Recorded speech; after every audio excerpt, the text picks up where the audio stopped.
Mm. So, Hamid, Yes, welcome, and the floor is yours. We're looking forward. thank you very much. Good morning, everybody. First of all, before I start, I would like to appreciate Rene to give me the chance to share my little experience regarding qualitative research. Actually, as Rene mentioned that I have been designing and conducting qualitative research for more than 2 decades, started from Karolinska Institute, Sweden. After that, different university in Iran, Leipzig University, Gdansk, and right now I'm here. Is proud of me to be part of the Quest community and to be part of this workshop. Actually, today the plan is I will go through the basic principle of qualitative research. I will have two presentations. The first presentation would be basic principle, basic assumption of qualitative research, comparing qualitative and quantitative. It would be around 1 hour, and we will have 50 minutes for question and answer. If there is any question, comment, this is completely flexible. Please, if you have any question, comment, interrupt me. There is no problem. I will try to clarify that because maybe for some of you, it is the first contact with qualitative research. And after I think 12:30, we will have 50 minutes for question and answer and 50 minutes for the rest. And again, we will start the second presentation, which is introduction of different qualitative methodology. Hopefully it will be useful. Again, it's completely flexible. Please interrupt me if you have any question and if you have any comment, and share your experience as well.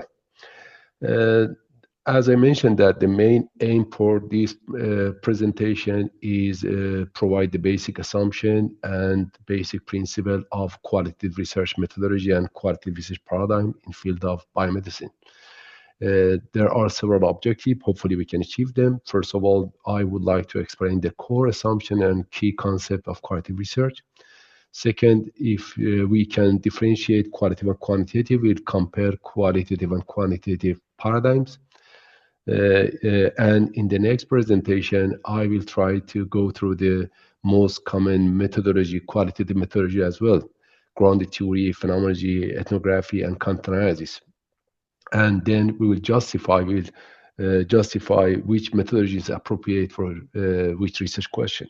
I will try to give you several examples of qualitative research in field of biomedicine, and I will try to clarify the application, the differences between qualitative and quantitative, and the barrier and challenges to do qualitative research. But you may know that to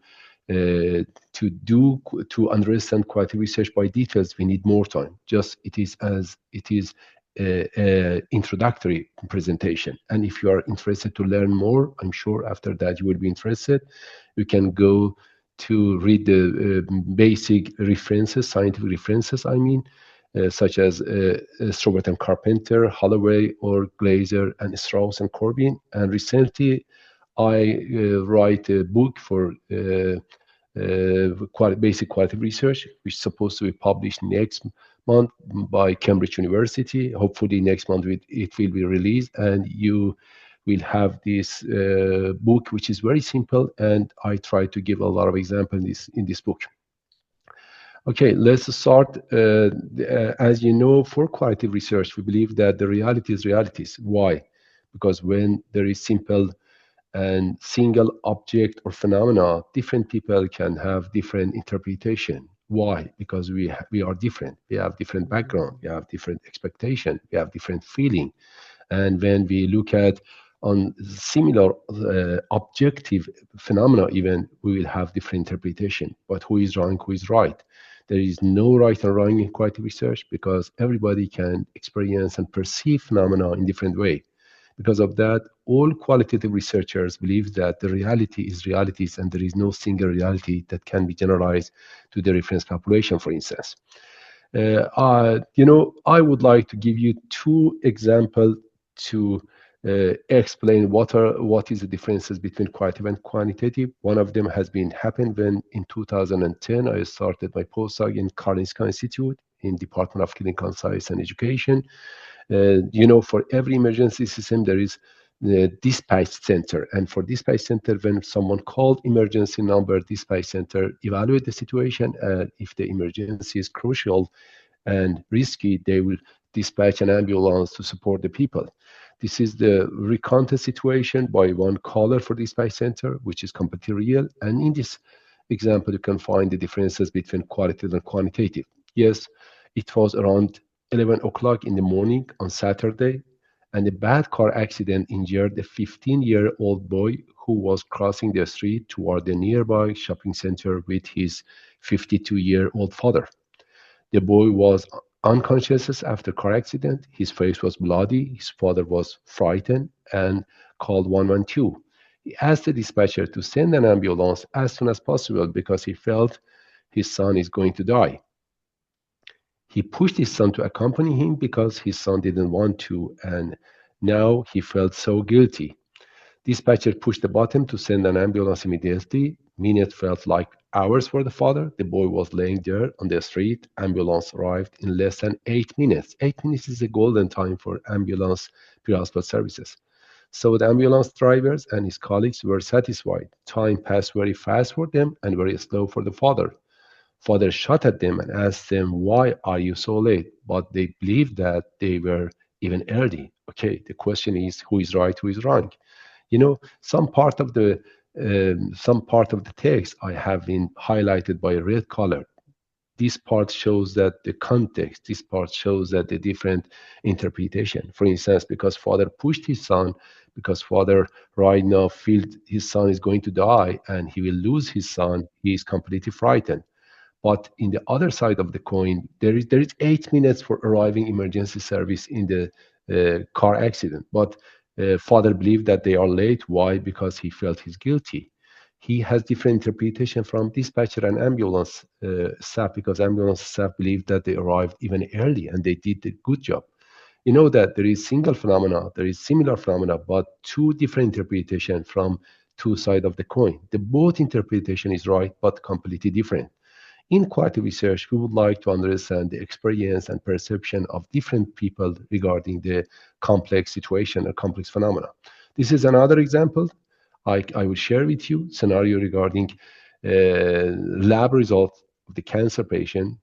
This is completely realistic scenario. You can see that a 45-year-old woman came to the oncology clinic to hear the result of her follow-up CT scan. She had a CT scan. She wanted to find the result of the follow-up CT scan. The doctor explained calmly that there is a 2.1 centimeter lesion in her lung. It might be metastasis. We need a biopsy. It's the doctor explanation for the patient. And for him, as a doctor, it was a routine finding, numbers, probability, and thinking about the next step. But for her, as a patient, metastasis is like this. She remembered her mother dying of cancer. She stopped hearing the doctor, and for 12 days until the result of the biopsy, she couldn't sleep, lost weight, avoided telling her children, and quietly prepared for the worst result, which would be metastasis. The biopsy later showed, fortunately, benign inflammation, no cancer, but afterward, she told for the doctor it was just another case. For me, it was my whole life waiting. Quantitative research always tell us what happened, but quantitative research reveal what it means for the people who experience the sensitive situation. Because of that, we can see that even for healthcare provider and for patient, when they got, for instance, cancer diagnosis or chronic situation or bad situation, the interpretation is completely different. Why? Because they are in different side of the coin, different angle, different aspect of the phenomena. Then we would like to understand how people experience this phenomena.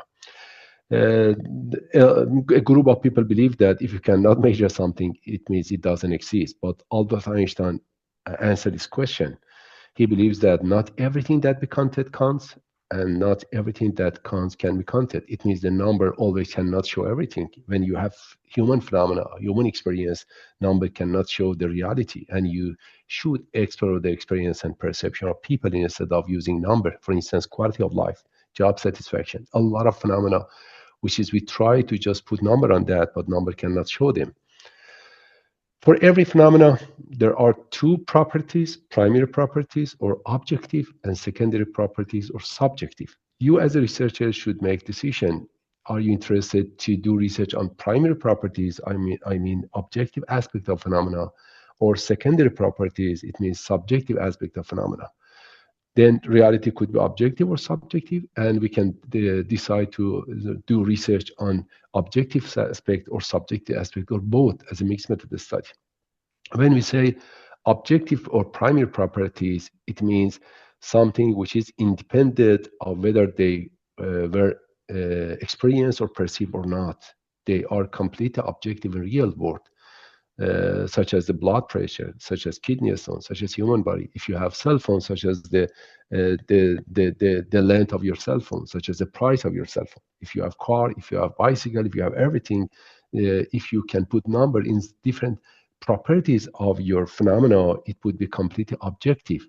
And for instance, if your cell phone is black, everybody can look at it and find it as a black cell phone. There is no interpretation, there is no perception, there is no experience. It is completely independent. If you are interested to do a study on primary properties, I mean objective properties of the phenomena, please do quantitative research. But in the other side of the coin, we have secondary properties, which is subjective reality. It is content of human experience.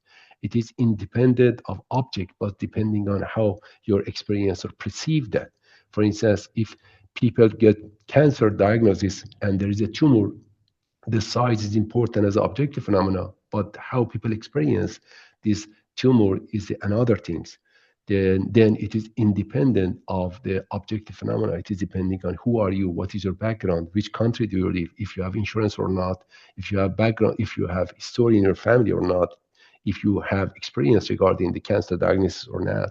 Then subjective phenomena, which is completely independent of the phenomena, is content of human experience. And if you are interested to explore subject phenomena, you have to do qualitative research. For instance, if you have a cell phone, how do you perceive your cell phone?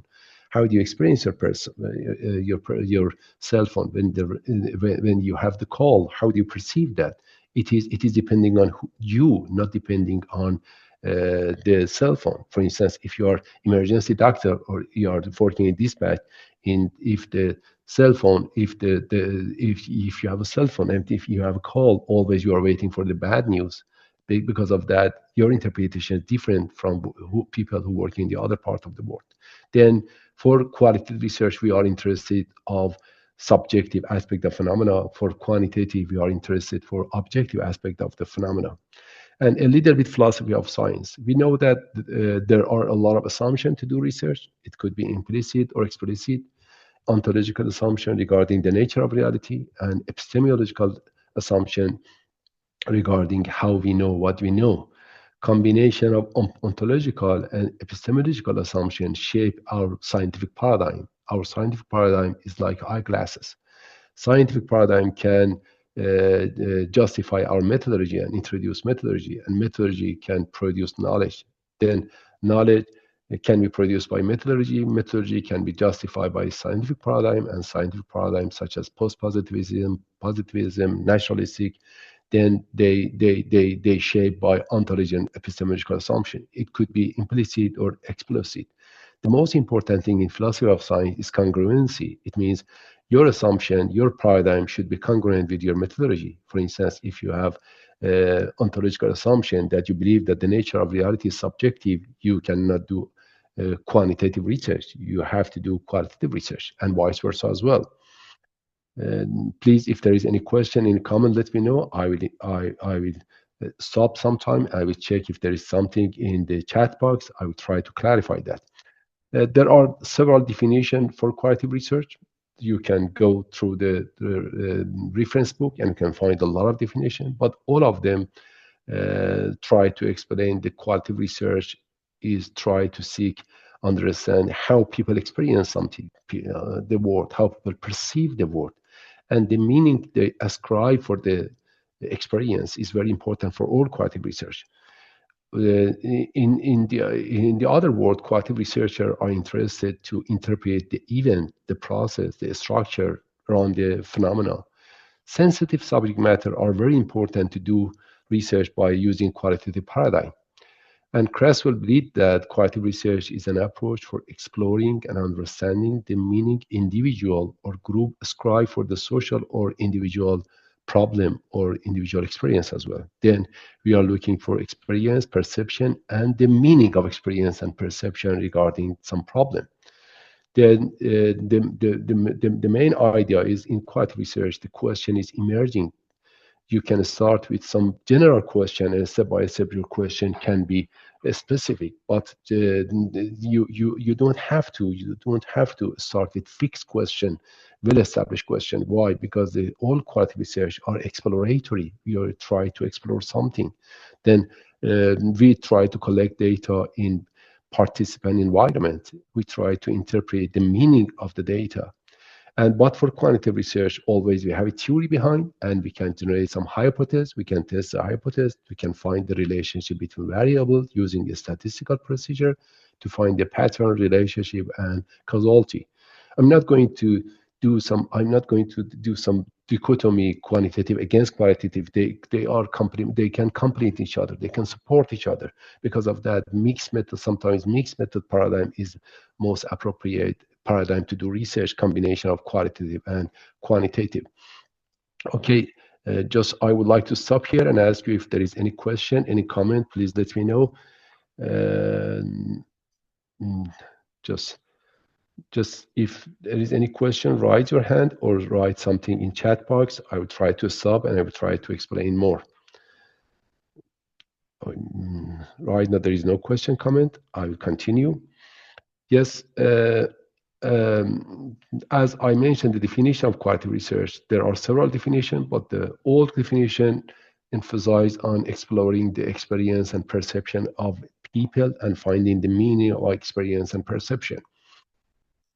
I'm going to compare qualitative and quantitative, and we will find some differences between qualitative and quantitative. In terms of the sampling for qualitative research, there is no probability-based sampling. Why? Because the final intention is not generalize the finding from representative sample to reference population. But for quantitative, probability-based sample is very important, and we would like to generalize the finding from representative sample to the reference population to a study population. The main question for qualitative research is why and how and what. What is like to be mother of disabled child? What is like to be new career researcher in biomedical field?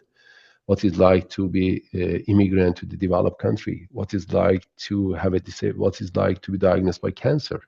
And for quantitative research, how many, when, and where the relationship between variables is very important. The number of reality in qualitative research is multiple. Why? Because different people can experience similar phenomena in different way, depending on who they are. And for quantitative, we are looking for one reality can generalize from the sample to the population, to the reference population. Always data in qualitative research is rich and time-consuming, context-bound. Context is very important. Every interpretation depending on the context. And for quantitative, the data is more efficient and context-free. There is no context. Design of qualitative research is emerging. It means you are allowed to change the research methodology, even to change the research question, the methodology, the method for gathering data, analyze the data, because it is exploratory research and everything everything is flexible. You are allowed to change something. It depending on background knowledge. When the background knowledge is not enough, it means the field is completely new. You are allowed to change the methodology, to change the method, to change the data gathering, data analysis method as well. But for quantitative research, we have to make decision about the design in advance. Because of that, we write a protocol, detailed protocol. We try to calculate the sample size. We try to deposit our protocol in a repository, and if we change something, we have to justify that. But for qualitative, the situation is a little bit different. You can write a protocol, you can publish your protocol, you can deposit your protocol, but you are allowed to change something based on your exploration. And research tool for quantitative, you have valid and reliable research tool and instrument, but for qualitative, researcher is research tool. Why? Because you as a researcher can make decision who will be your participant, which kind of question you should ask, and you are flexible to change the question based on the situation, to change the data gathering strategy, and everything is up to you as a researcher. But doesn't mean there is a bias. I will explain a little bit regarding the bias in qualitative and quantitative research. And the other thing regarding the reasoning for qualitative research, we use inductive reasoning. What does it mean? It means we start from specific and go to the general, such as the piece of the puzzle. We put together a piece of the puzzle to find the big picture. But for quantitative, we start from the theory. It means deductive, general to specific. We have a theory. We try to generate some hypothesis. We try to test the hypothesis in different contexts, in different situations. And the qualitative research always can help us to synthesize the concept, to develop the concept, and to identify the concept. And because of that, all qualitative research is the concept development process. It means by doing qualitative research, you can generate new concept or you can develop your existing concept. But for quantitative, we always try to find the relationship between concepts. There are fixed concepts with operational definition for theoretical definition, and after that, we would like to find the relationship between them. What would be the action for qualitative research? Always in qualitative research, we try to describe. Thick description is very important. Rich description is very important. Explaining the process, exploring the situation or phenomena. As I mentioned that the nature of qualitative research is exploration, exploration of something new. But for quantitative, the most important action is find relationship between concepts to predict something, to manage something. And if there is, for instance, interventional study, you have independent variable, you would like to predict the effect of independent variable on outcome variable. Or relational study, you would like to find the relationship to pattern the relationship of that. For instance, in analytic studies such as cross control, such as case control, such as cohort study, you do research to find the relationship between variable to predict something. And the outcome of qualitative research would be illuminate the situation, such as shed a light when you go to the dark room.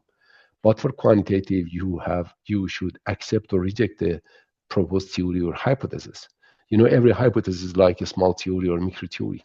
Then they were some aspects which are different in qualitative and quantitative. As I mentioned, there is no qualitative against quantitative or quantitative against qualitative. They can combine to each other. They can support each other. They can complete each other. I gave you some example of qualitative research. The majority of them has been done by myself or my PhD student. For instance, when we were looking for experience, perception, feeling, and knowledge of vaccine hesitancy during COVID-19, we did a study to compare the vaccine hesitancy in developed and developing country to know how people experience reluctancy to do vaccination, because the group of people in different countries, they were against the vaccine, they were reluctant to vaccination, and we did qualitative research to know their experience and perception. And my current project is stroke patient and stakeholder engagement.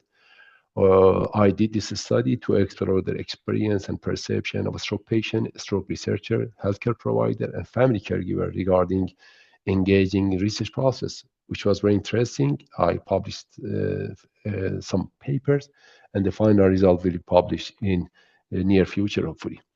And prospective animal study registry, we know that a few researchers in field of preclinical, they are not interested to register their protocol, their study, and we can do this study to understand why and how. Sharing the data for open science principles, such as sharing data. Some people are interested, some people are not interested. There is a lot of barrier and challenges in different countries and need to be studied using qualitative research. Lack of trust. And lack of trust, social trust is very important in different countries. We did a study in the time of the COVID-19 in two countries and comparing trust in two countries and relationship between trust and vaccine hesitancy as well. Lack of adherence, being diagnosed with cancer. I did a study for people who suffer from breast cancer and regarding the futility, why they are reluctant to follow the prescription. And it was a very nice study. You can find the paper if you go to the Google.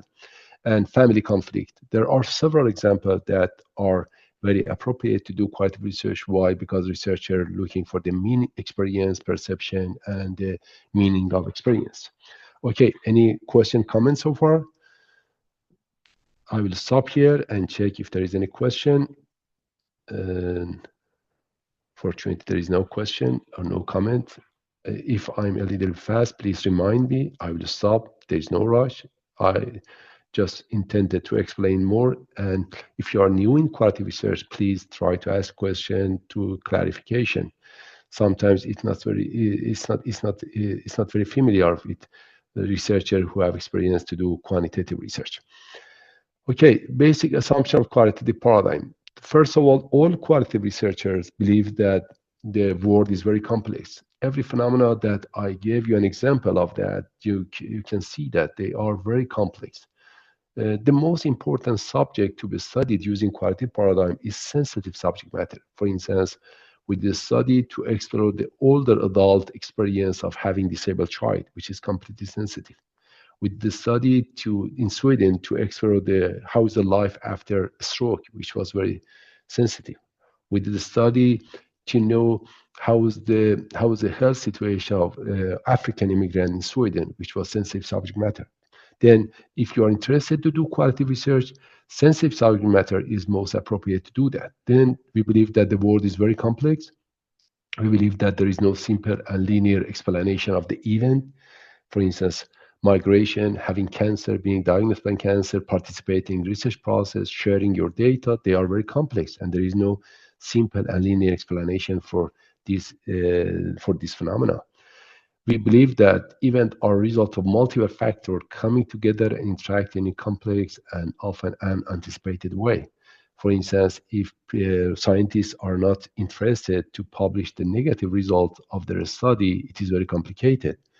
Or if people push to publish a paper, it is very complicated. Or if people are reluctant to share their data method in, for instance, open science framework, this is complicated. And we have to explore that. We have to understand this is complicated phenomena. Reality is complex, socially constructed, and ultimately subjective. As I mentioned, that reality is socially constructed. It means single phenomena in different contexts, in different culture, in different country have different interpretation, have different meaning. Because of that, reality is socially constructed. Research is an interpretative process. Why? It means researcher always looking for the meaning of experience and perception. This is the meaning of interpretation. When we say interpretation, it means we are looking for the meaning. And all quality research believe that the research is an interpretative process.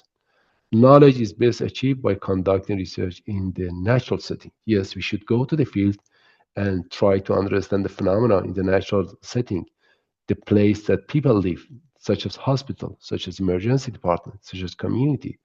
You can go to the people and ask them how they feel regarding something, how they experience something.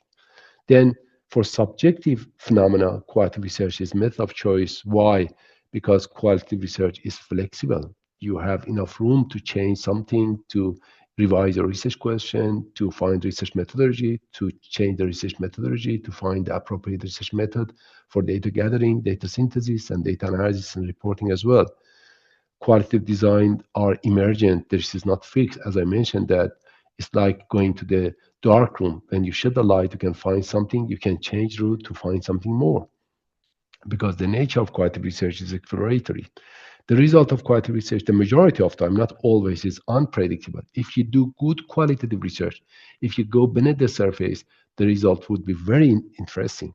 But sometimes the people ask me, always, the majority of time, the result of qualitative research is not unpredictable. It means the research question was not appropriate, the methodology of choice was not appropriate, and the researcher was not skillful. If you are skillful, if you select right research question, if you select right methodology, if you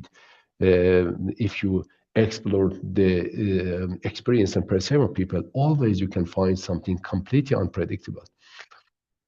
Then what are the basic assumptions for qualitative research? Just as I mentioned, that scientific paradigm always has been shaped by ontological assumption, epistemological assumption, and methodological assumption, and ethical assumption as well. Combination of these assumption can shape your research paradigm. Research paradigm is your eyeglasses. We have qualitative paradigm, quantitative paradigm, and mixed method paradigm based on Creswell. When we say qualitative ontological paradigm, it means your assumption regarding the nature of reality. The nature of reality, qualitative researcher believe that the reality is subjective, as I mentioned that. It means secondary properties. The reality is context-bound. Context is very important. The reality is influenced by context. The reality is multiple. Different people can have different interpretation.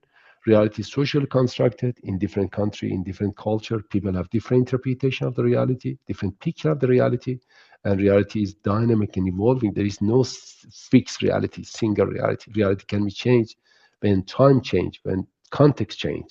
And we know that everything is changing. When everything is changing, even experience and perception of people is changing too. And if you go to the epistemological assumption, qualitative researchers believe that the knowledge is generated and depending on interaction between researcher and participant. For quantitative research, you are not allowed to have interaction with participant. Why? Because you are not going to influence your participant. But for qualitative, it is mutual. It is co-creation of the knowledge.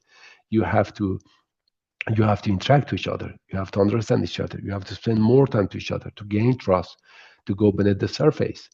Then researcher and participant, they are both co-creator of knowledge. Actually, you are like a student when you interview your participant. You would like to learn from your participant. You believe that she or he can help you to generate new knowledge regarding experience and perception of something. Qualitative researcher in field of epistemological assumption emphasize on the meaning and understanding, meaning of experience and perception as well. Reflexivity is very important. You always should stop and think about your influence of the research process, reflect on the research process, write memo, and try to clarify if there is any biases, if there is any influences of the research process. Because of that, research is reflective process. And knowledge is process oriented. It means step by step you can find new knowledge, you can revise your question, you can ask more question, you can revise your question, you can fill the gap, and you can develop new knowledge. It is process based. And if you go to the methodological assumption, all qualitative research is inductive. It means you can start from specific to find the big picture. You can put all piece of puzzle together to find the big picture of the reality. As I mentioned, that it's like go to the dark room and shed a light in different part of the room to understand what is the picture of the room. Qualitative research is time and context bound. Time is very important. When time change, the experience and perception change. When context change, the experience and perception change. Because of that, whenever you do qualitative research, first of all, try to explore the context, and then try to explore your phenomenon of interest. Qualitative research is naturalistic inquiry. It means you have to go to the field, the place that people live, and ask them, observe them to find the real reality. Qualitative research is iterative process. It means data gathering and data analysis should be done simultaneous. You can gather some piece of data, then analyze that, gather more data, analyze that to find the big picture. Always we emphasize on participant perspective. There is no subject, there is no sample. Always we have participant because people participate in our study and help us to find new idea. Then experience and perception of participant is most important focus on qualitative research. As I mentioned, that qualitative research is interpretative approach of data analysis. It means when you do data analysis, different strategy for data analysis, just you are looking for hidden meaning of the data. Try to go beneath the surface to find the meaning of experience and perception. These three groups of assumptions shape the qualitative paradigm and ethical assumption as well. Qualitative paradigm like an eyeglass help you to look at the phenomena in different way comparing to quantitative methodology. Okay, when and how to use qualitative research. Now, I would like again to stop here and see if there is any comment, any question. Please interrupt me, and if you need more explanation, please let me know to explain more. Okay, when and how to use qualitative research methodology. The first and most important reason to use qualitative research methodology or paradigm is lack of knowledge. When you have no knowledge regarding something or knowledge is not enough. For instance, I do qualitative research in field of stroke patient and stakeholder engagement in the research process. Actually, we don't have knowledge regarding how a stroke patient, their stakeholder, experiencing, participating in the research process in Germany. Because of that, we did this research. The second reason to do qualitative research is controversial idea. When there are different ideas regarding single phenomena. For instance, some researchers believe that engaging a stroke patient and their stakeholder can enrich the research, can improve the quality of research, and can align the research question with the need of the stakeholder. But some people are against them. They believe that no, they are scientists, they are experienced scientists, they know everything, and a stroke patient can not add anything, and they are not expert. It's not good to ask them to engage in the research process. It would be very time consuming. When you have controversial idea, you can do qualitative research. And when you are looking for fresh perspective, we as a researcher have a lot of idea regarding something, but sometimes we have to ask people. For instance, if you are interested in life after a stroke, we as a researcher, we know some pathological process, some chronic process of the stroke patient after they got the stroke. But the other thing is asking people how they experience life after a stroke. If we know how they experience the life after a stroke, we can help them more. Then there are three important reasons to do qualitative research. First of all, lack of knowledge. Second, controversial idea. And third, fresh perspective. Then what would be the purpose of qualitative research? First of all, to produce rich contextualized description of complex phenomena, as I mentioned that. For instance, life after a stroke. For instance, translational research from the preclinical to clinical and clinical to the community. For instance, when you are going to contextualize the phenomena like health-seeking behavior, like futurization in cancer patient. And second purpose is new and fresh perspective of things which much is already known. Sometimes, as I mentioned, that you are looking for new perspective, fresh perspective. We know something, but we would like to know how the other people experience that. And third one, in-depth information that sometimes difficult to convey with quantitative research. For instance, how people experience when they lose loved one, when they've been diagnosed by some cancer. It's very difficult to convey with quantitative research. We have to do qualitative research because they are completely depending on experience and perception of people. Sometimes we are interested to develop a theory, hypothesis, or conceptual framework. To do that, qualitative research is the best strategy to help us to develop theory. When we say theory, it means the combination of concept, statement, assumption that can help us to describe something, to predict something, and to control something. Then, in majority of time, we as a scientist need to develop the theory, generate new theory, or develop our old theory. Sometimes we need concept and tool. When you need a tool, you have to do qualitative research to find the experience and perception. You know that for all tool development strategy, there is developing item pool and reducing item.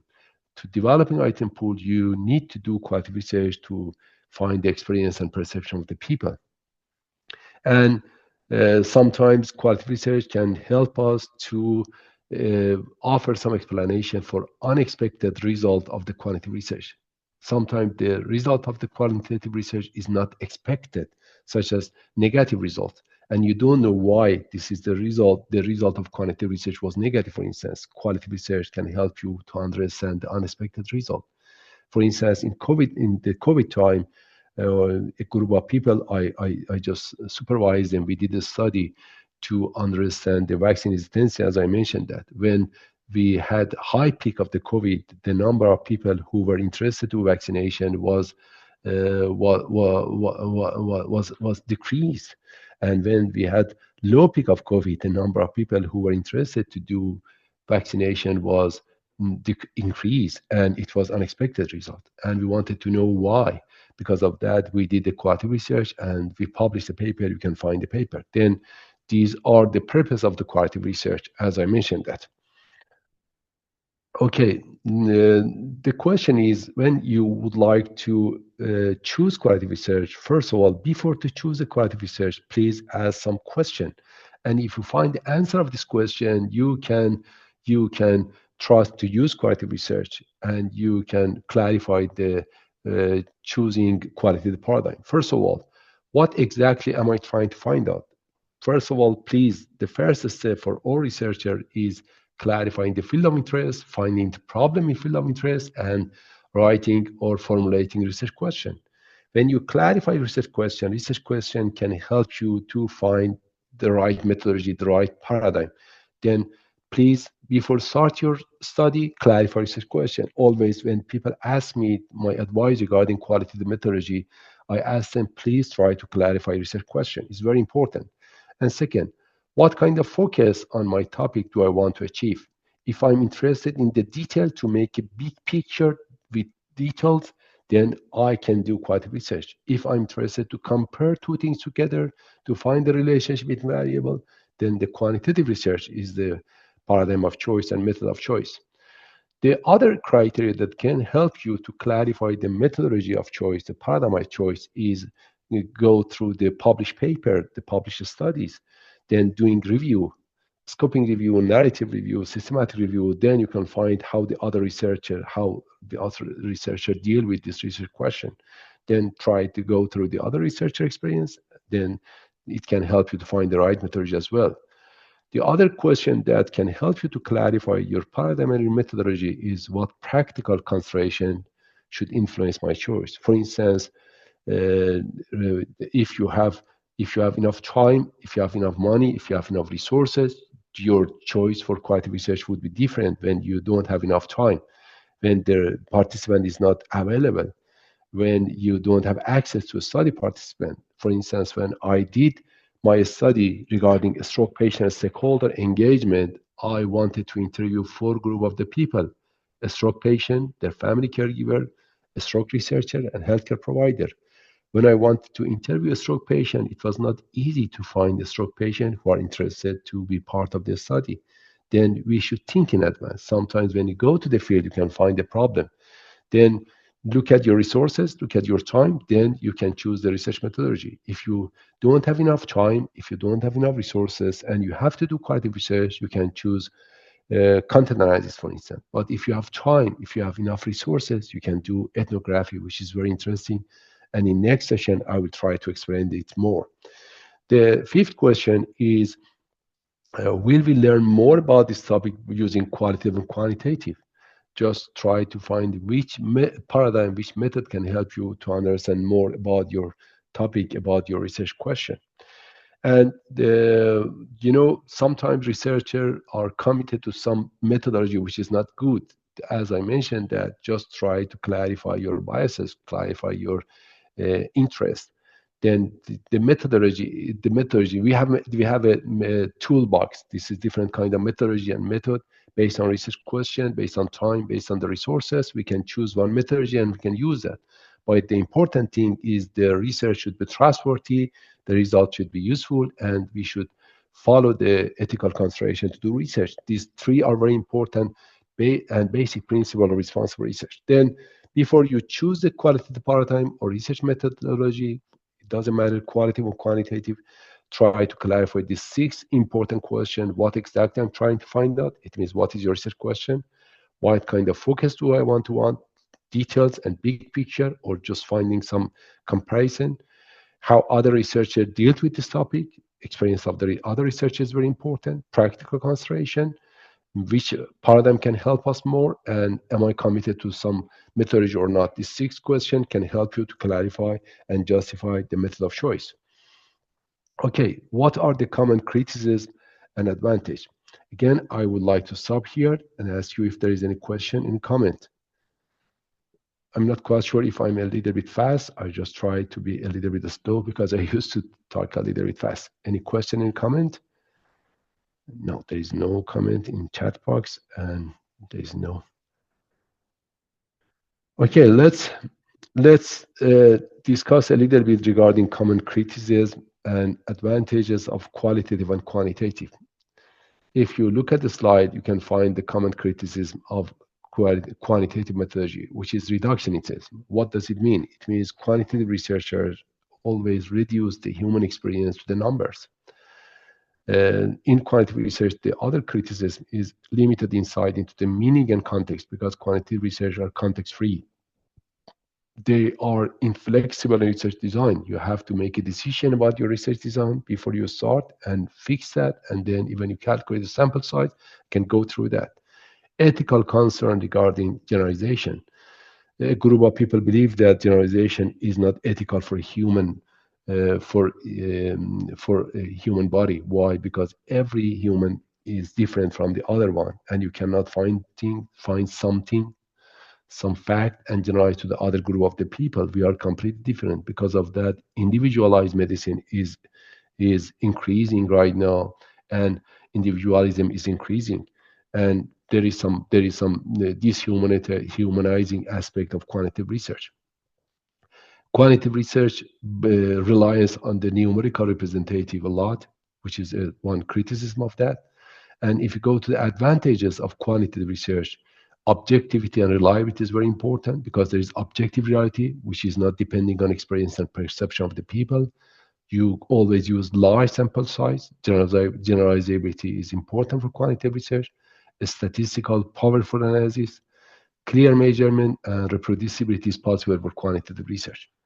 And if you go to the qualitative research, the most important criticism is subjective and biases. There is a strategy that you can reduce amount of the biases, because the meaning of biases, qualitative and quantitative, is completely different. Lack of generalizability and small sample size, which is the nature of qualitative research. It is not the weakness of qualitative research. Reliability and replicability, reproducibility for qualitative research is most important concern, and I'm working on that. My next project is uh, exploring some practice to improve the reproducibility of qualitative research, because you know that qualitative research is exploratory, and sometimes it's not possible to reproduce the result of the qualitative research. Why? Because the time and context is changing, and everything is changing. Interpretation challenge. Different people can have different interpretation, and sometimes quantitative research believe that qualitative research has lack of rigor, because the criteria to evaluate the quality of qualitative research unfortunately come from the quantitative paradigm, and I'm going to design new criteria to evaluate the quality of qualitative research. And ethical concern as well. And if you go to the advantages, depth of understanding, context sensitivity is very important, flexibility for qualitative research, theory generation. All qualitative research can help you to generate theory. Human-centered approach, yes, it's very important. And exploratory power. Why? Because all qualitative research has exploratory nature. These were most important criticism and advantage of qualitative and quantitative. Again, I'm not going to put qualitative against quantitative or vice versa. Just I would like to clarify the different idea regarding these two paradigms. Okay, what would be the application of qualitative research method on meta science? First of all, I brought some example here of using an application of qualitative research in, for instance, responsible research, animal study, patient stakeholder engagement, and open science. You can find more example if you go to Google, search the papers, and find related study using qualitative research. The majority of study that I was reading, or I have been reading, or I was participating in the meeting of reporting of this study, they use content analysis in field of biomedicine. I will give you some example of qualitative research. For instance, in field of responsible research and innovation, these are some example of research questions that can be answered by qualitative paradigm. For instance, what are the ignored, emerging, or unsupported practices in responsible research and innovation? We know that there are some clear practices for responsible research and innovation, and there is some ignored or hidden practices. We have to explore them. What challenges do early career researchers face in balancing innovative pursuits with ethical responsibility? Because we know that ethical consideration is very complicated. Sometimes some researchers believe that they are against innovative idea for new career researchers. How the different research fields conceptualize and implement notion of responsibility and integrity in their work. We know that in different disciplines, different research fields, they have different practices to improve the responsibility and integrity of the research. If you go to the animal study registry, what factor influence stakeholder decision? regarding using and adopting animal study registry, and how can this insight inform effective strategy for future implementation. We know that for different researchers working in biomedical research, preclinical, they have different idea regarding registry, and sometimes we know that the result of the preclinical study cannot be translated for clinical setting. Which model or theory can provide a framework for understanding the interaction among stakeholders involved in preclinical research? Different group of the people have interaction to each other, they work together, and we would like to know we would like to develop a theory to understand the interaction between them. And if you go to the patient stakeholder engagement, which is my field of interest, you can see a lot of questions. For instance, what are the challenges, facilitator, and motivation for implementing patient stakeholder engagement in stroke research, which is my research project? Which model or guideline can support researcher in effectively engaging patient stakeholder in the research process? And how do biomedical researchers perceive and experience tokenism in patient stakeholder engagement? You know that we are interested to engage patient, the other stakeholders such as family member, healthcare provider, and even policymaker to the research process. Why? Because we would like to improve the quality of research. We would like to align the researcher interest with committee, with stakeholder engagement. But it's not possible. There are a lot of barrier challenges, and sometimes when you ask people to participate, you have to offer some benefit for them, which is tokenism. And tokenism is one of the barriers for engaging patient stakeholder in the research process. And if you go to the field of open science, you can see the questions such as how do researchers perceive the challenges and advantages of adopting open science practices within their discipline? What barrier hinder the adoption of open science practice, particularly in research constraint setting? And one of the most important questions, how do researchers address the intellectual property concern in the context of open science? Then you can see there are several problems, there are several questions that can be answered using qualitative research. Always when you have biomedical research, there are some aspect of the result of qualitative research, the process of the biomedical research that need to be explored using qualitative research. And some example, again, I try to bring some example of quantitative and qualitative here, and you can see the differences between them. For instance, if you go to the field of patient experience and clinical care, the qualitative study title could be Understanding Stroke Survivors' Experience with Early Supported Discharge, a qualitative study. In this example, you can see that we would like to understand the experience and perception of a stroke survivor when they experience the early supported discharge. And if you go to the quantitative field, if you would like to do quantitative study, as I mentioned that there is primary properties and secondary properties. Secondary properties is subjective aspect of the phenomena, which can be used qualitative methodology. But if you go to the primary properties, it means objective aspect of the phenomena, you can use quantitative research, such as effect of early supported discharge on 90-day functional outcome in stroke patient, a prospective cohort study. You can see they both are looking at the same phenomena. It means early supported discharge. But for qualitative, we are looking for experience and perception. For quantitative, we are looking for the effect of early supported discharge on functional outcome, for instance. And if you go to the health system and implementation science, you can see, for instance, qualitative assessment of barrier to integrating patient and public involvement. But if you go to the quantitative determinant of successful implementation of patient and public involvement. And if you go to the public health and epidemiology, exploring, for instance, community perception of COVID-19 vaccination in migrant population, and if we go to the quantitative example, COVID-19 vaccine effectiveness in reducing hospitalization among migrants, you can see that in both cases, we are looking for COVID-19 vaccine. But for qualitative experience and perception is very important. For quantitative, the effect of the COVID-19 vaccination.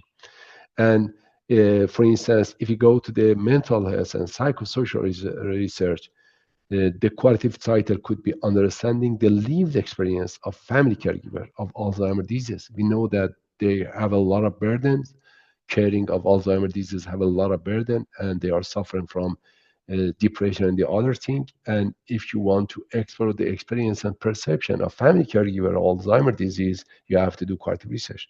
But sometimes you can do quantitative research to find the predictor of depression severity in Alzheimer's caregivers.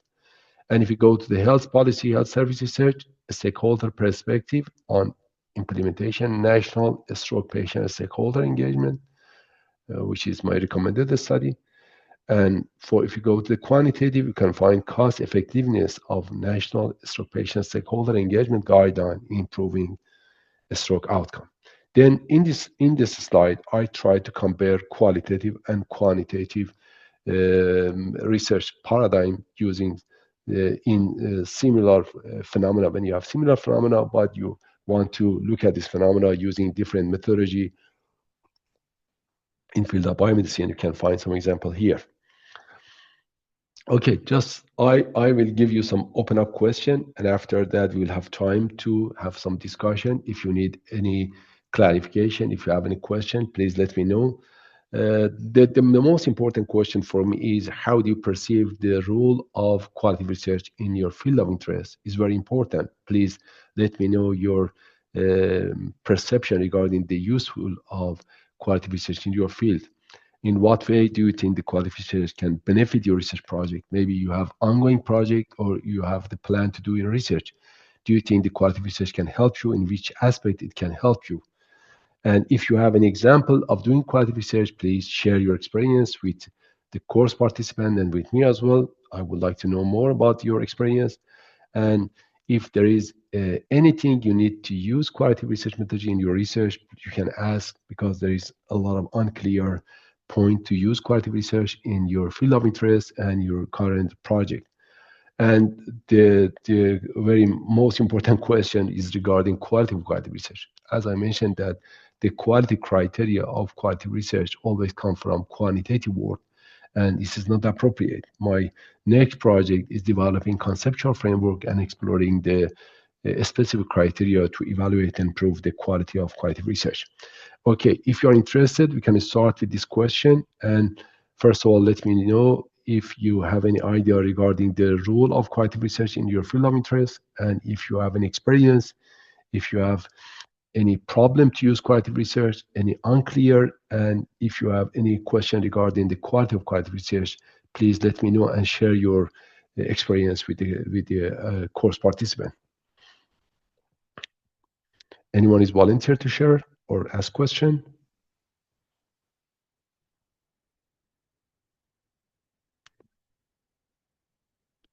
You can write in chat box or raise your hand and start to share your experience or asking question, because we have 15 minutes for question and answer.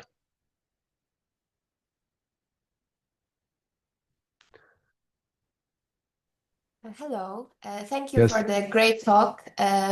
So I don't have a lot of experience with qualitative research, but I believe that it's very important because often it's kind of neglected part and some researchers consider it as not real science. So I think it's very important topic. Currently, my research field is neuroscience, and I'm not really sure how could qualitative research be a part of my project, but because it's animal study. I assume it's easier when it's a more psychological study with humans, because then we can also explore I don't know, their feelings and behaviors. But maybe, I don't know if you're later going to talk about some methods. So what are the differences in methods between qualitative and quantitative? But then maybe I can think about it. Yeah. That's very interesting question. Actually, in next presentation, I will go through different qualitative methodology. But regarding your field of interest, that you're working with animal, if you are interested to do qualitative research, you have to explore the experience and perception of people who work with animals, because different people have different experience, different expectation, different perception. Then when you do qualitative research, your subject, your participant would be your colleagues, your people who work in lab. And if you are interested, do some qualitative part, you can explore their experience and perception. And the other thing, in the preclinical and lab study, this is a problem of prospective registry. Some group of people are not interested to do prospective registry, I mean the protocol and the proposal of the research, and you can explore why they are interested. The other subject in preclinical is sometimes the result of the preclinical is not transferable for clinical study, and you can explore why and how this problem is experienced in some people. And the interaction between people working in lab study in preclinical, I think it would be the other subject that if you're interested, you can do research. But regarding the which methodology can help you, in next presentation, I will try to go through the different methodology. Very nice question. Thank you. Okay, thank you. You're welcome. Any other question, comment?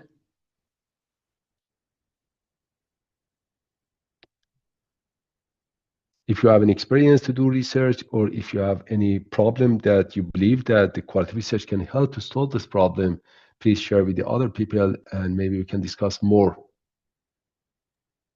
I can share my experience. My name is Preeta and I work at the Department of Biomedical Informatics. Currently, my research work in terms of doing qualitative research is a lot with working with digital applications, so mobile applications, wearables, health information systems, and so on. So broadly digital at the moment. And even in this aspect, I have the biggest problem of convincing medical people to go for a qualitative study, which is, again, like Paulina also mentioned, that it's not considered valid. And they say that qualitative research is also time consuming, and they would just rather have numbers instead of actually having to know why something is happening or how something is happening. And they're just more interested in numbers. So this is my experience so far. And it took me close to 7 years to start getting people to actually really give thought into doing qualitative research, as simple as conducting an interview, for example, just to understand what the problem is.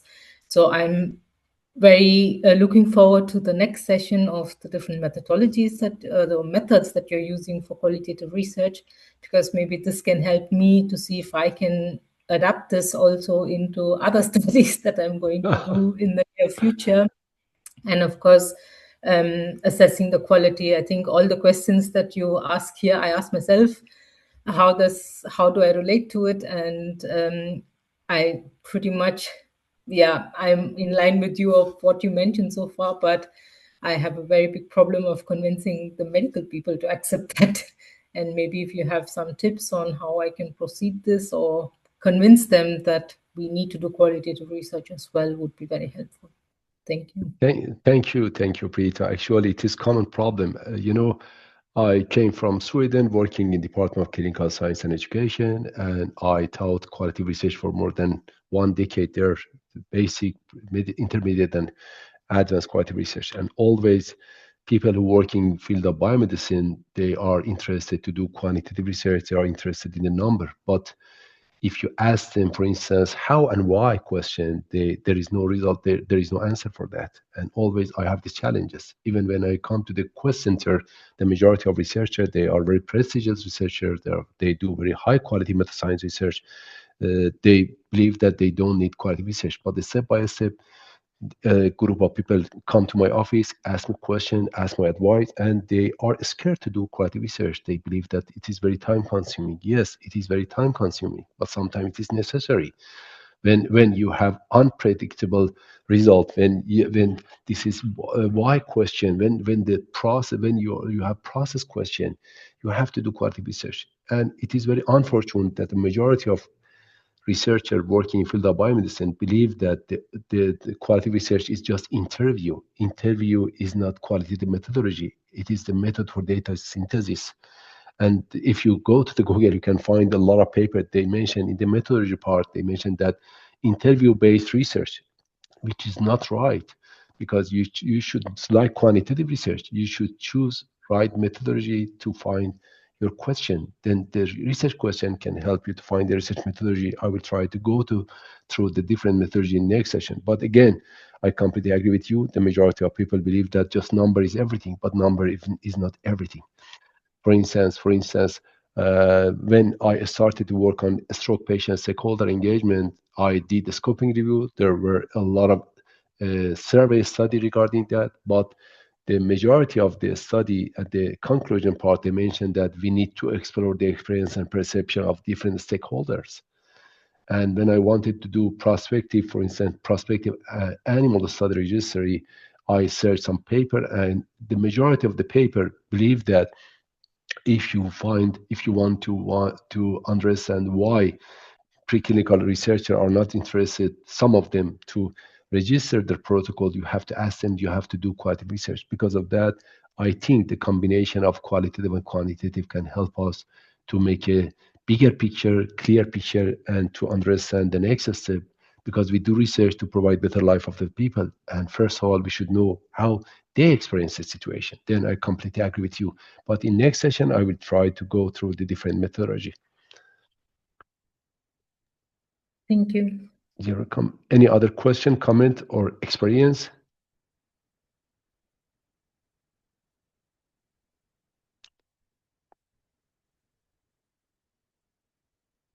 Just if I would like to ask you to answer this question by yourself and to clarify that and if you need more advice, you can send me an email. I will try to support you, and maybe we can have some online meeting.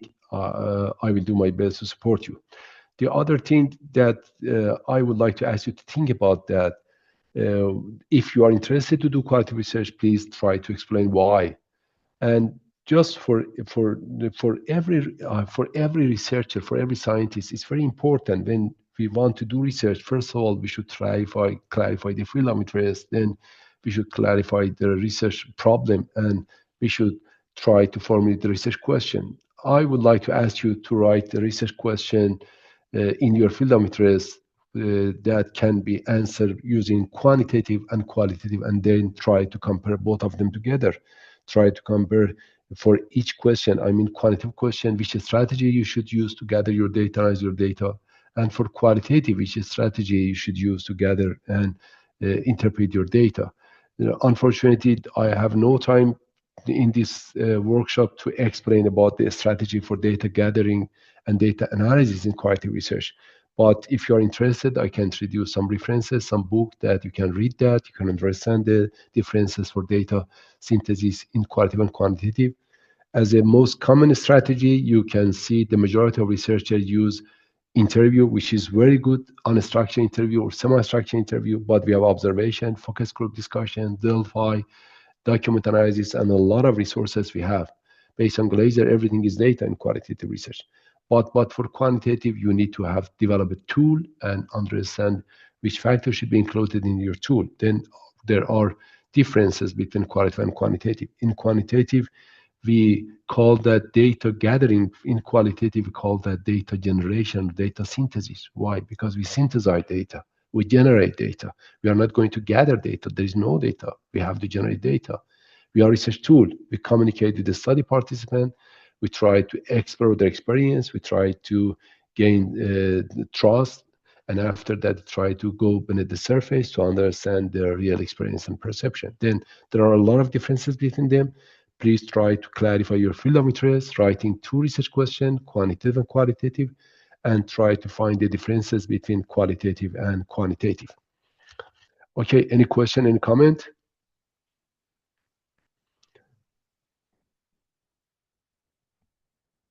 These are the recommended references. I have mentioned that my own book will be published next month by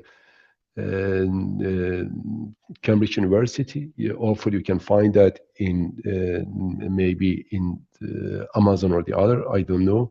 They will do some marketing on the book, but I try to give all of my experience during the last 2 decades in this book, and a lot of example I brought that. I'm not going to advertise that, but just I wanted to introduce the book. Okay, if there is any question, any comment, please ask me. And if not, we'll have around 15 minutes to rest. I think 12:30 in German time, we will start the next presentation. Take your time, get some rest, and after that, in 12:30, I will start the next presentation.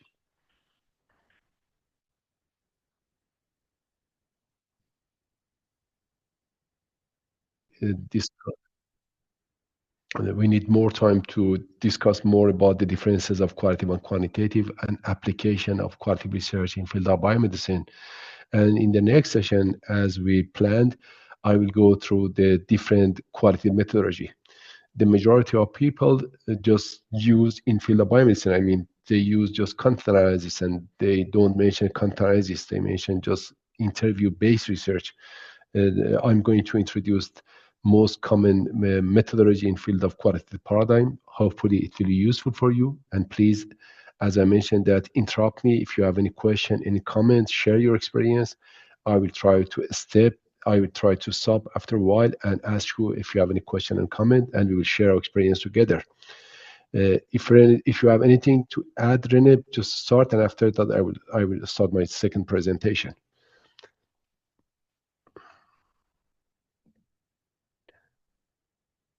Okay, let's start with second presentation. Just in this presentation, I'm going to introduce some common methodology in qualitative research.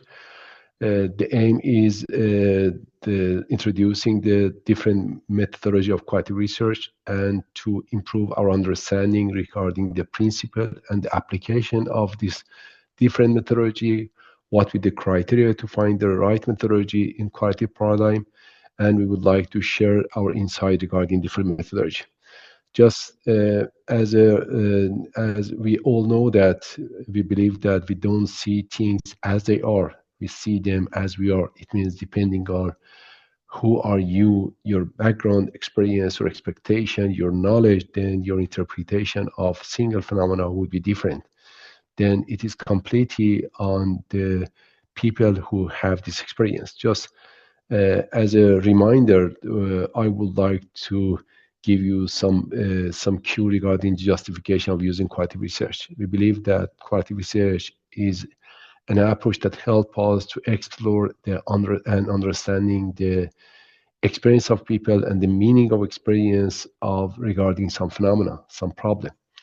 The research aim, question, and context should be aligned with the philosophical assumption and basic assumption of qualitative research.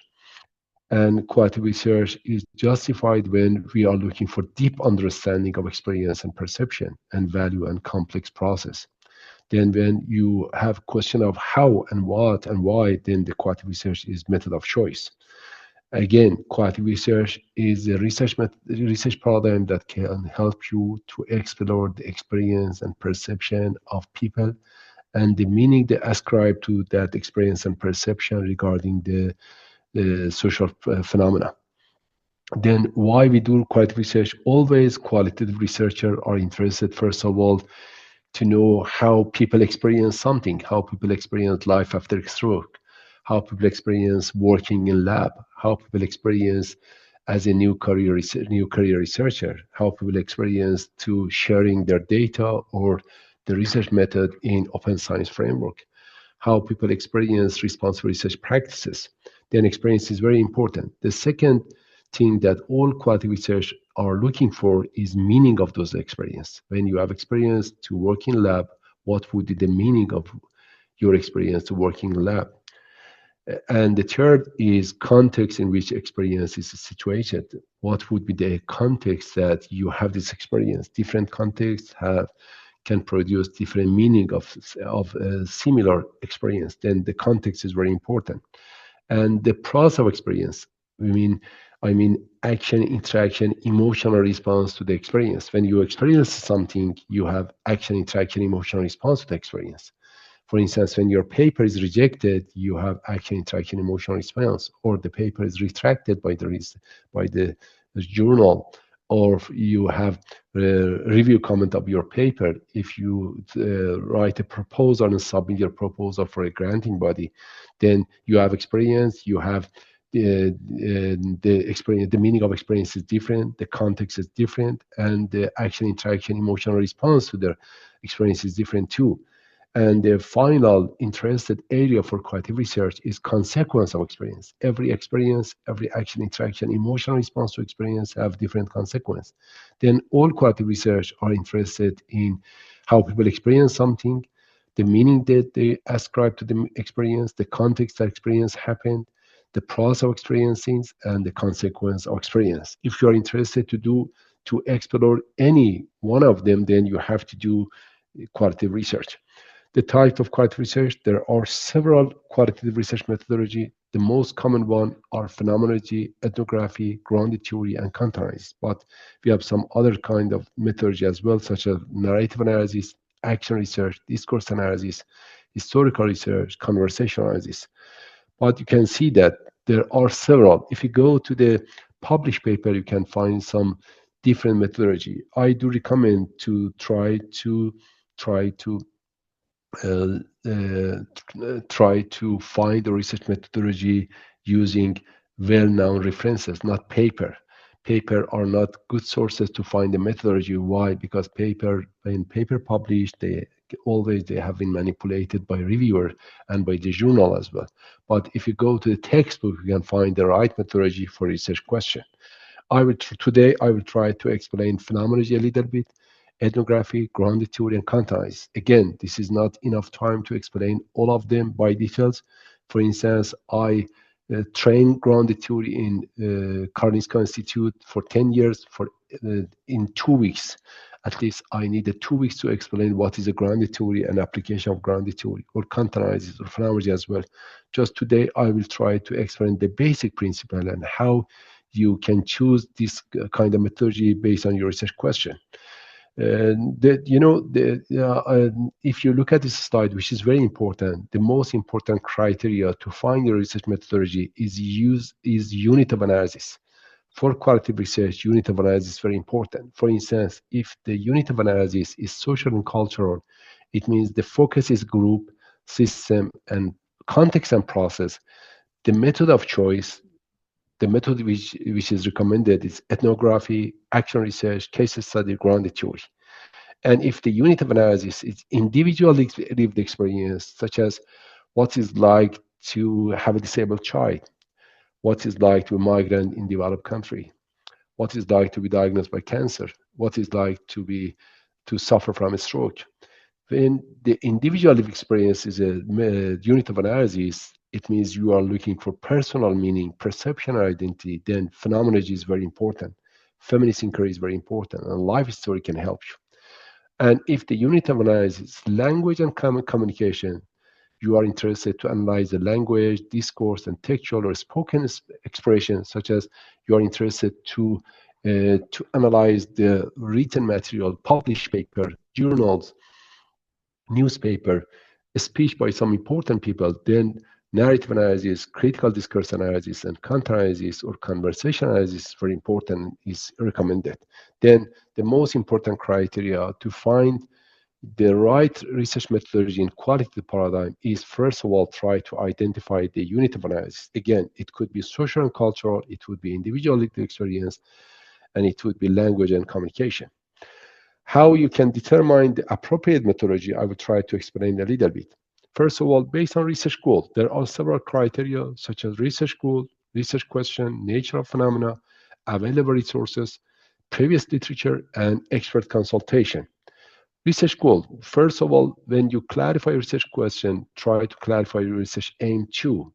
If you can clarify your research aim, then you can find the right methodology. For instance, if the research goal is exploring the lived experience of person regarding sensitive subject matter, phenomenology is a method of choice. For instance, as I mentioned, that we did a study to explore how older adults experience having disabled child or mentally retarded child.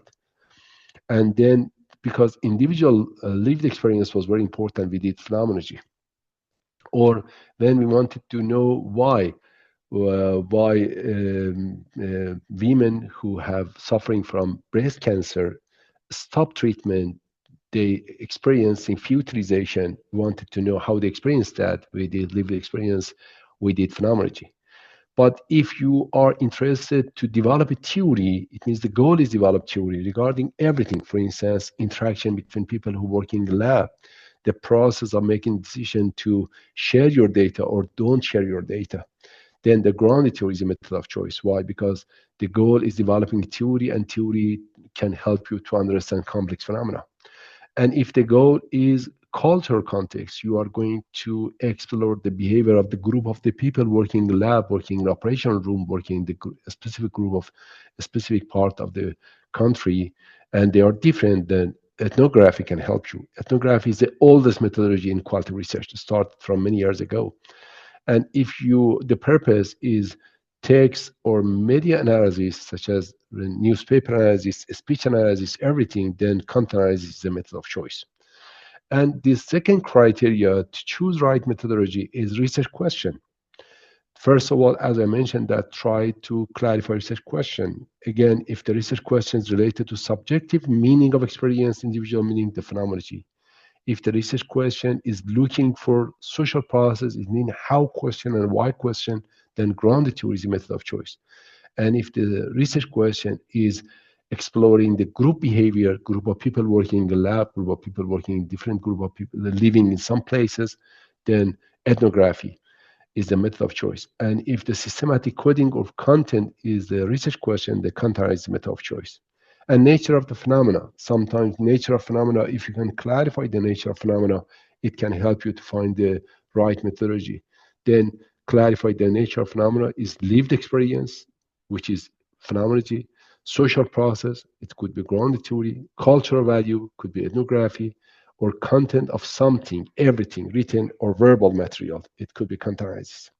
The other criteria is available resources. You know, all qualitative research is time consuming. You need to spend more time and resources. Because of that, if you have limited time, content analysis is the method of choice. But if you have enough time, go to the field, do ethnography.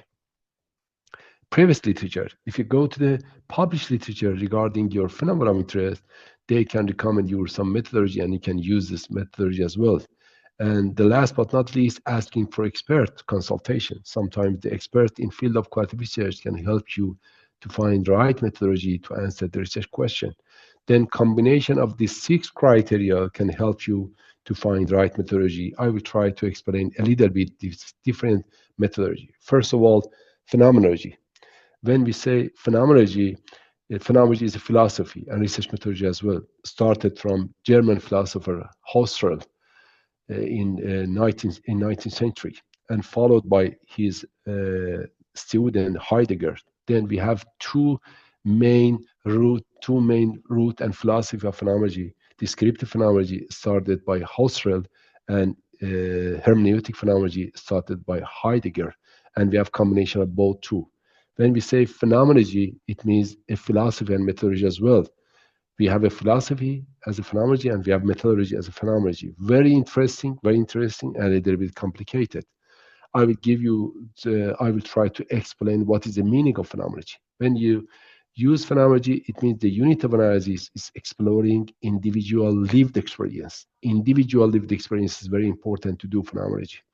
Then the purpose is to explore, describe, and analyze how individual experience and perceive the phenomena. For instance, how people experience to be diagnosed by cancer, how people experience to losing loved one, how people experience to have a disabled child, how people experience to migrate to the other country, how people experience to work in lab, how people experience to have rejected paper. And individual experience is very important. It should be sensitive subject matter. Sensitive subject matter is very, very important to do phenomenology study. And the key question is, how do people perceive, feel, judge, remember, and make sense of a phenomena? As I mentioned, that how people experience, perceive, judge, and remember the experience of working in the lab, the experience of having rejected paper, experience of having retracted paper, experience of having disabled child. Philosophical foundation. As I mentioned, that the main root for phenomenology come from the Germany, philosophical root of phenomenology come from the Germany philosophy. Husserl and Heidegger, and if you're interested, you can read more about this phenomenology. We call that phenomenological movement. Started from Germany, go to the France and the other country as well. And the goal is capture the essence of individual experience. We know there is something which is not changeable. We call that essence. It is descriptive phenomenology. In the other philosophical root of phenomenology, we have Heideggerian phenomenology. We call that hermeneutic phenomenology, which is different. Then descriptive phenomenology is looking for the essence of experience, and hermeneutic phenomenology is looking for the meaning of experience. Then approach could be descriptive, subjective, reflective, or as I mentioned, that descriptive and hermeneutic. I will give you an example of phenomenological study. Phenomenon that has been studied is lived experience of early career biomedical researcher under pressure to publish. Unfortunately, in some part of the research community, we have the problem of publish or perish. Then the field is biomedical meta-science. Methodological approach is phenomenology, focused on lived experience of new career researcher, the meaning of publication, the emotion and the identity of this researcher that pushed to be published a paper. Participant for this study was PhD student and postdoc working biomedical lab. And data collection for this study was in-depth. The majority of time in phenomenology, we have to use in-depth, unstructured or semi-structured interview. It would be around 60 to 90 minutes, but it needs some general interview guide, not rigid interview guide. When we say interview guide, it means a few just direction for phenomenology. There is no several question. If you have several questions, it means you have a structure. And if you have a structure, it is not qualitative interview. Then for phenomenology, please don't use a structured interview. Use unstructured interview. Just some main component of the phenomenon should be asked, not a lot of questions. For interview, we need at least 2 hours to discuss more about the different strategy to do interview. But the main strategy to synthesize data in phenomenology study is unstructured or semi-structured interview. There is some sample interview questions, such as, can you describe how it feels when you're expected to publish quickly? What thought go through your mind when your paper is rejected? You know that the subject is sensitive, pressure to publish a paper, and the interview question different from the research question, but support the research question. We would like to know the experience of new career researcher when the paper is rejected and they push to publish a paper. It's very important. The theme which has been identified in the phenomenological study was emotional exhaustion, identity conflict. Am I a scientist or a paper producer? Tension between curiosity and producibility, fear of failure, or imposter syndrome, which is very common, imposter syndrome between new career researcher. An example quote, we need to bring some quotation to show that the result of the study come from the experience of the participant, not from our mind. So this quotation shows that sometimes I feel like I'm not doing science anymore. I'm just producing paper. It is some quote that is related to explored teams. You know, for all qualitative research, you can end up with team, which is the most abstract interpretation of data, or you can end up with category, which is less abstract, but can help you to find something. But we started from data analysis, we're developing some code and comparing code together. We can develop some subcategory and compare together, and then we can categorize them. And after that, we can find some theme as an umbrella to connect everything together. And value of phenomenology for this study was revealed the hidden emotional and ethical burden of research culture for new career researchers. And it can help us to design support system and policy reform to support new career researchers. You can see it was an example of phenomenological study. As I mentioned that it is descriptive phenomenology. For descriptive phenomenology, we are looking for essence of experience, but for hermeneutic, we are not looking for essence, just we are looking for the meaning of experience. Then phenomenology can help us to understand the hidden experience, perception, feeling, and after that we can help people and support them. Before I start ethnography, I would like to stop here and ask you if there is any question. Please let me know if you have any question in comment regarding phenomenology. There is no question, no comment.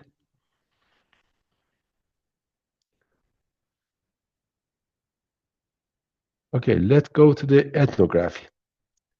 I'm very interested in ethnography. It's very interesting, very time consuming, but the result is completely different. When you say ethnography, it means writing about people. Ethnography, it means writing about people. Ethnography is approach to research and product of research. It means when you do ethnography, your research methodology is ethnography, and the product of the research is ethnography too. To do ethnography, you should be fluent in the language of the people you are studying. You should study daily life of the people for a longer time, maybe a year. You should establish mutual trust between the local community and the research team as well.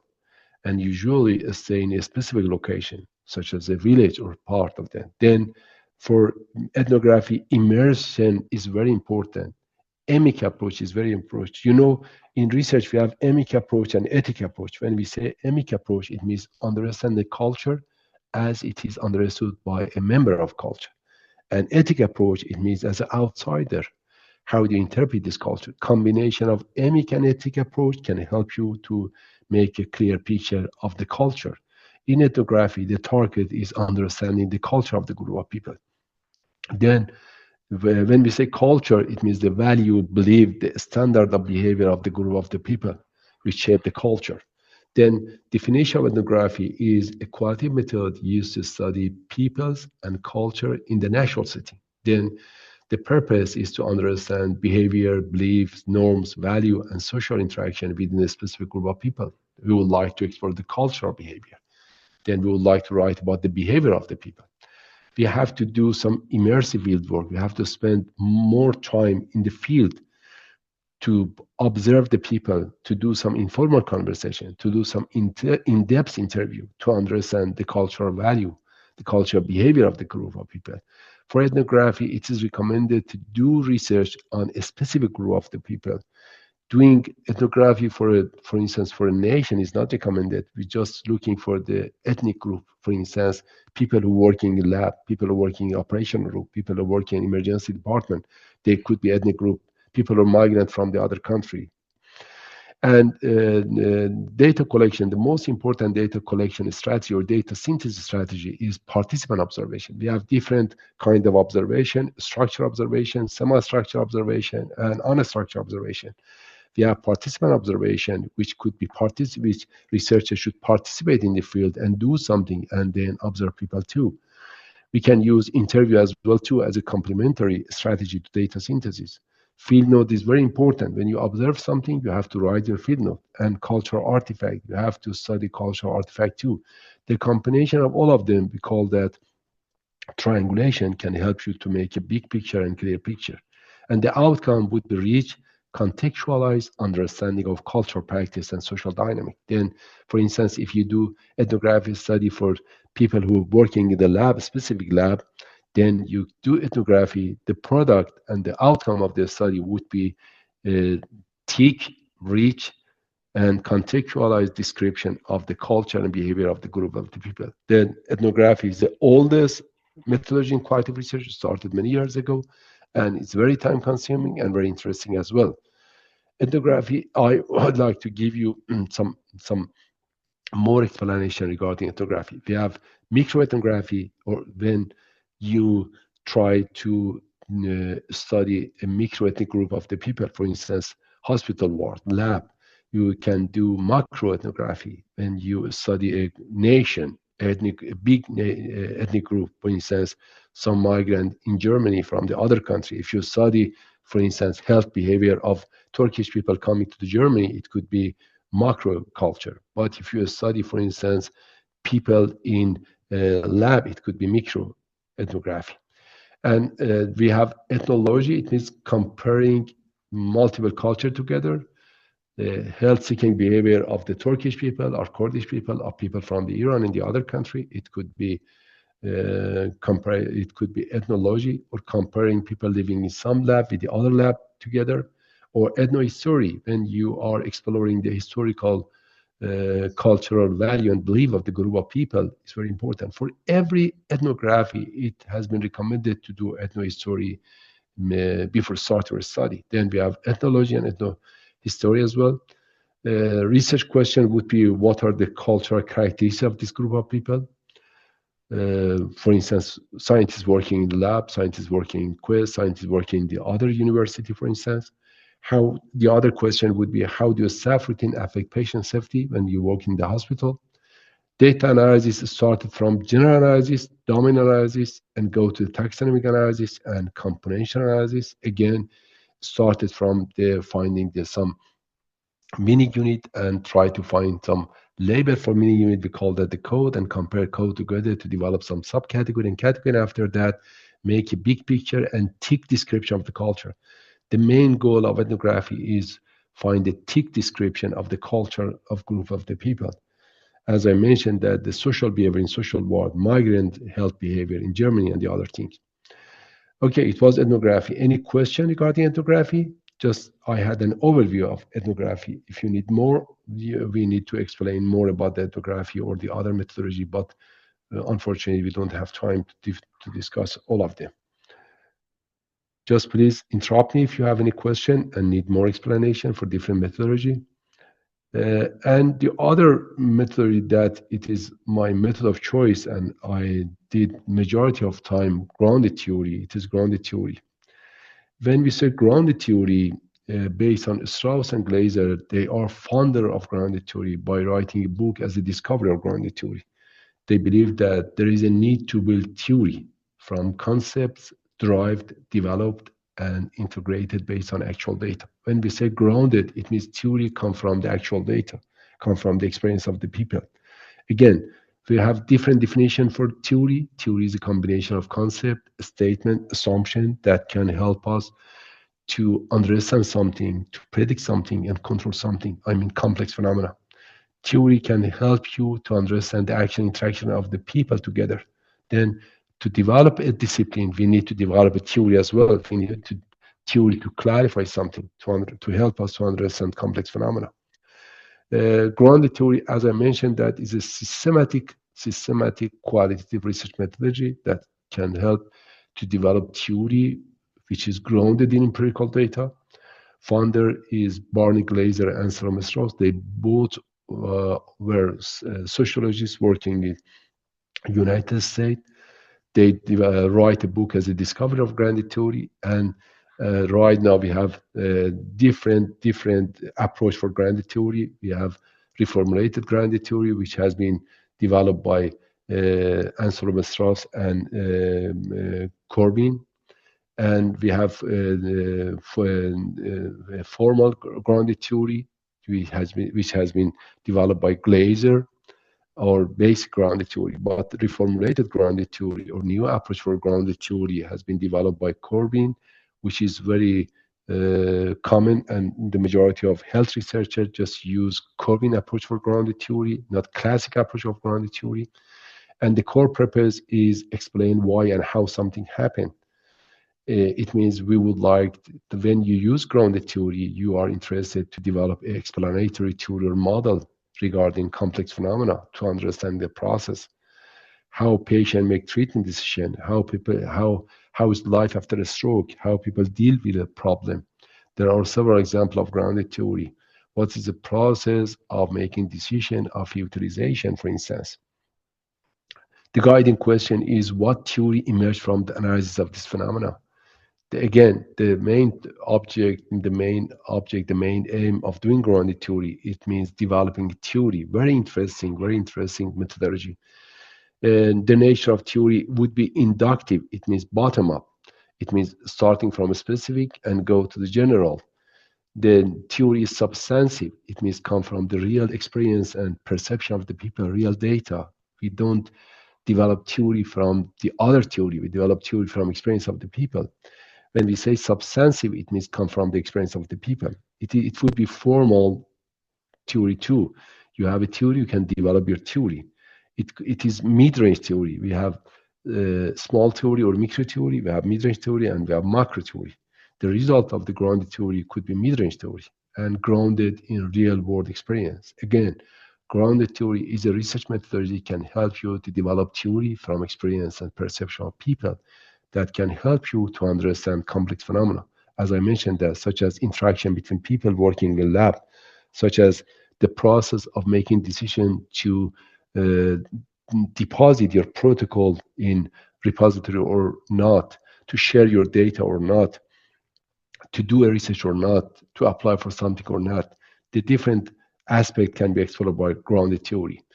Then the for grounded theory researchers, they are looking for experience and meaning of experience. They are looking for context and condition, and they are looking for process of action and interaction. Then these three are very important: experience, the meaning of experience, the context and condition, and action, interaction, and emotional response to the main problem. Then all grounded theory is looking for main concern, main problem, main condition that people deal with that. And then they are looking for action, interaction, emotional response. The theory behind grounded theory is symbolic interactionist theory, which has been developed by Herbert Blumer. And if you're interested, you can read Glaser or Strauss and Corbin, or Corbin and Strauss, Basic of Qualitative Research book, which is very interesting. And data collection, everything is data for grounded theory. Data collection, data analysis should be done simultaneous. And researchers should gather one piece of data, analyze data, find more question, or revise the interview question or research question, and then looking for the other data. All data should be gathered together. The most important strategy for data analysis in grounded theory is constant comparative analysis. Constant comparative analysis. Actually, grounded theory has two important characteristics. First of all, constant comparative analysis, and second, theoretical sampling or theoretical saturation, which is different with the other qualitative methodology. And the criteria to evaluate the quality of grounded theory is, first of all, the fit. Is the theory which has been developed is fit with the real experience of the participant. It should be recognized by a study participant. Theory can be understandable, for it should be clear. I mean, the concept, the relationship with the concept should be clear, and people who engage in the process or the phenomena should understand the theory. It should be applicable for the other similar phenomenon too. For quantitative research, we use generalizability, but for qualitative research, we use transferability. It means people who have similar experience in different contexts should understand the theory and should think that the theory can help them to understand the situation too. We call that transferability. Then theory can be generated by grounded theory. The fourth criteria, it can help you to control the situation. Theory can be useful for your normal life. When you have a theory, it can help you. For instance, if you develop a theory to understand how people make decisions to do prospective registry for preclinical research, then it can help you to understand how people experience the situation and to help you to control the situation, to motivate them, to facilitate the process and solve their problem, to register their protocol in advance. And the outcome of grounded theory would be a theory that explains the process, the interaction, and consequence as well. As I mentioned, that in all grounded theory, researcher interested in the experience, the process, and the consequence. Then the grounded theory should be applicable when researchers are interested to develop a theory. And the last but not least is content analysis. Any question, any comments so far regarding phenomenology, ethnography, or grounded theory? If you have any question, please let me to explain more. Okay, let's continue with content analysis. As I mentioned before I start this presentation, the majority of people working in biomedical field, when they do some qualitative research, they mention that interview-based study. As I mentioned, interview, observation, focus group discussion, they are data synthesis strategy. They are not methodology. Methodology is theory method package. Then when you want to do some qualitative research, please try to clarify which methodology you are interested and why. Justification of methodology is very important. As I explained through this presentation, the unit of analysis should be clarified, the research question should be clarified, the research aim should be clarified, the nature of phenomena should be completely clarified, and after that, you can ask some advice from some expert, and then you can make choice of your research methodology. The research methodology should be chosen based on this criteria. Okay, when we say content analysis as a most common methodology in field of biomedical science, I'm going to explain a little bit. Some people believe that the content analysis is not the methodology, it's a method of analyze the data. But some people believe that no, this is the methodology. You can find a lot of paper they use content analysis. There are different strategies to do that. She and Shannon published a very good paper in 2005 explaining three kind of the content analysis as a inductive, deductive, and introductive. And we have different people working on the content analysis. You can find different strategy. But what is the definition of content analysis? Content analysis is systematic method for analysis written, verbal, or visual communication. It means if you have any kind of communication and you would like to analyze the communication, you can use content analysis. As I mentioned, that the unit of analysis is a communication material. Then the purpose is to describe, interpret, and understand the meaning and pattern within the content. You have a content, visual content, verbal content. It could be published paper. It could be published theory. It could be a journal. It could be a report in the journal or a report in TV. What you would like to analyze that. What is the purpose of content analysis? The most important purpose of content analysis is to describe, interpret, and understand the meaning and pattern within the content. There are several types and categories for content analysis. I will try to introduce some of them. For instance, qualitative content analysis, which looking for themes, meaning, and context, and quantitative content analysis, which is very common in journalism. They are just try to count the frequency of the word or code. They need a code book, and they follow the code book. There is a guideline to do that for quantitative, but for qualitative, we started from the codes and subcategory, category, and theme as well. If you would like to categorize content analysis based on the level of analysis, it could be manifest. It means when researcher interested to describe the visible surface level of content, then manifest content analysis is very important. And the final product of manifest content analysis would be category, code, subcategory, and category. But if you are interested to do latent content analysis, it means you are looking for underlying meaning and interpretation of the content. Then the final product of the latent content analysis would be theme, which is like an umbrella for all data. It is the most abstract interpretation of your data. And the approach for content analysis could be inductive and deductive. When we say inductive content analysis, it means category emerge from the data. It means you have experience, perception, material, visual, verbal, and written material. Then you are categorize the data using coding, open coding, I mean, starting from the raw data, developing, finding meaning using, and then condensing meaning using, putting some label as a code, comparing code together to develop subcategory, and comparing subcategory to develop category. And when you do deductive content analysis, it means you have a theory, you have conceptual framework, then you have the code matrix, and you are looking for the code, subcategory, and category which has been developed by your previous theory. For instance, for my own study, stroke patient and stakeholder engagement, I started to do some scoping review. And after the scoping review, I developed a conceptual framework.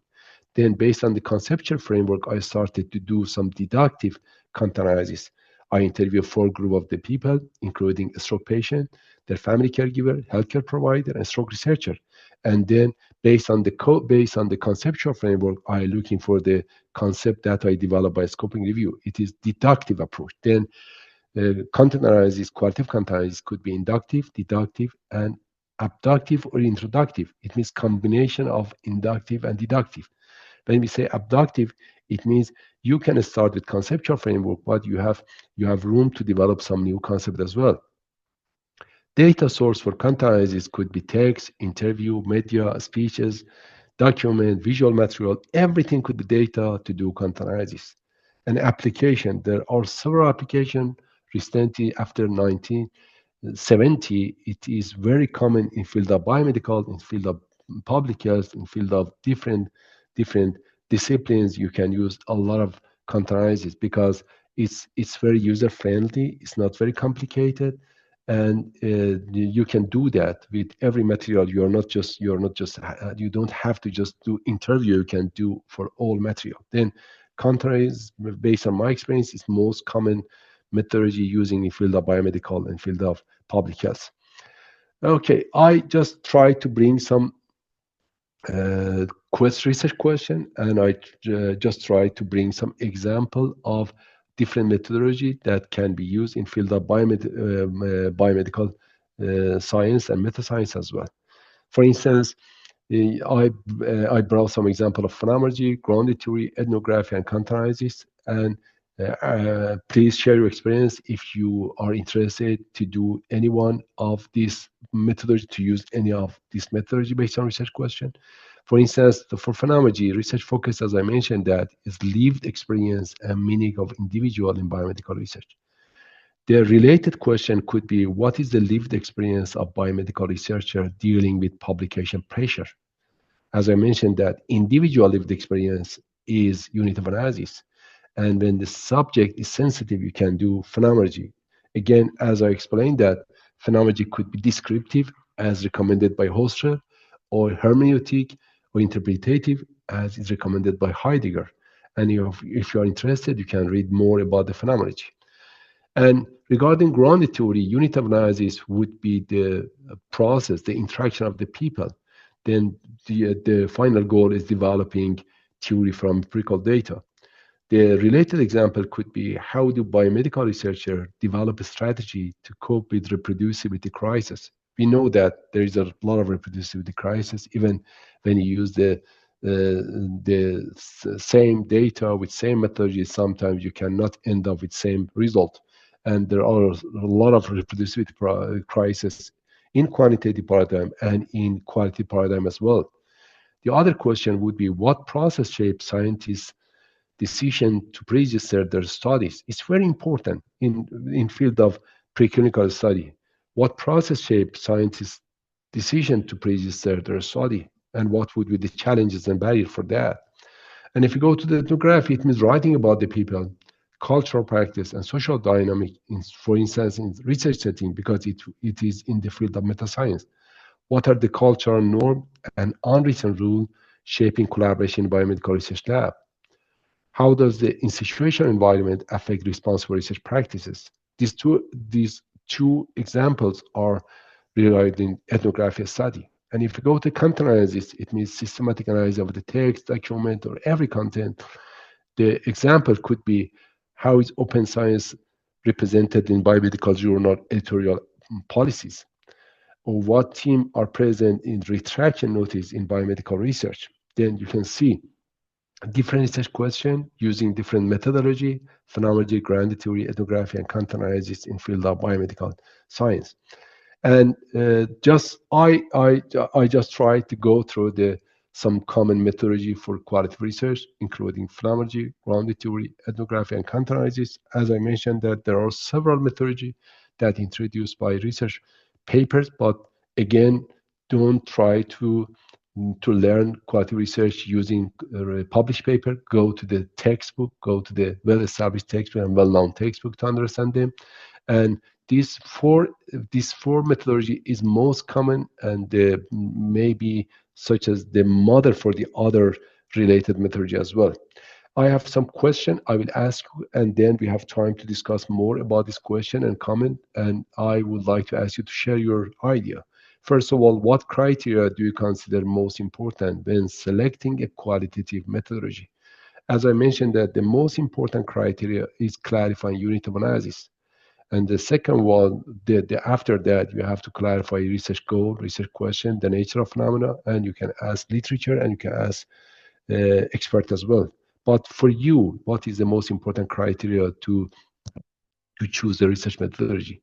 The majority of people that I met in field of biomedicine and field of meta-science, they choose, for instance, Quantitative is because it was a little bit simple and understandable. They didn't want to use another methodology because they believed that they were a little bit complicated.